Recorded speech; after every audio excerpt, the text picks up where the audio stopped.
Well, let's speak to Navin Singh Khadka from BBC World Service. Navin, thanks for joining us on Outside Source.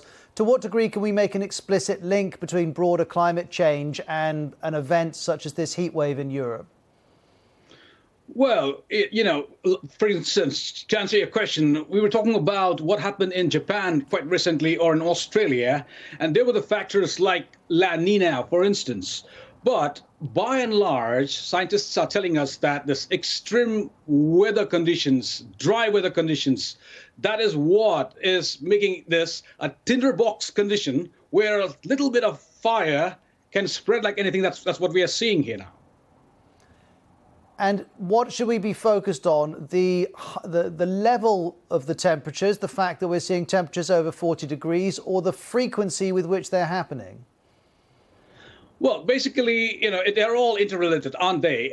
Because, the kind of dry condition, and then also, not to forget, scientists are talking to us, telling us, warning us all the time about what this warming has done to different systems, ocean systems, atmospheric systems, forest systems.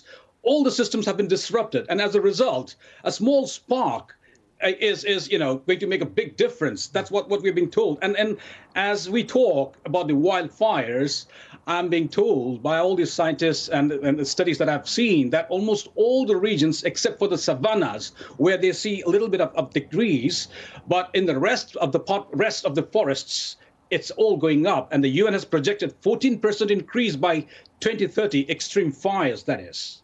Navin, I was mentioning the situation in Morocco and the pressure that's being exerted by the conditions. As you report on developing countries, to what degree are heat waves and climate change impacting on their people's livelihoods?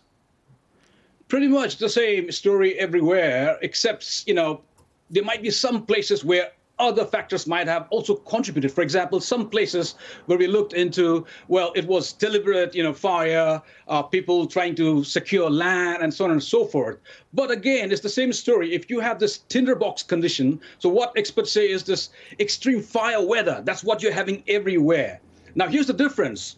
When we see what's happening in France, in Portugal, in Spain, you're seeing all this fire trucks, planes, dumping thousands of tons of water. But what's happening in the rest of the part of the world, especially poor countries? We looked into what happened in Afghanistan or in Pakistan just last May, where people went to the fires themselves carrying sticks and brooms, and 3 of them died.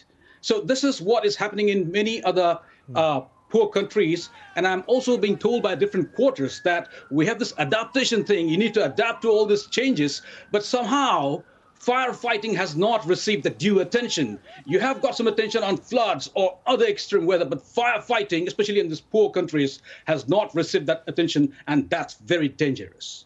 Navin, thank you very much indeed. There's Navin Singh Khadka from BBC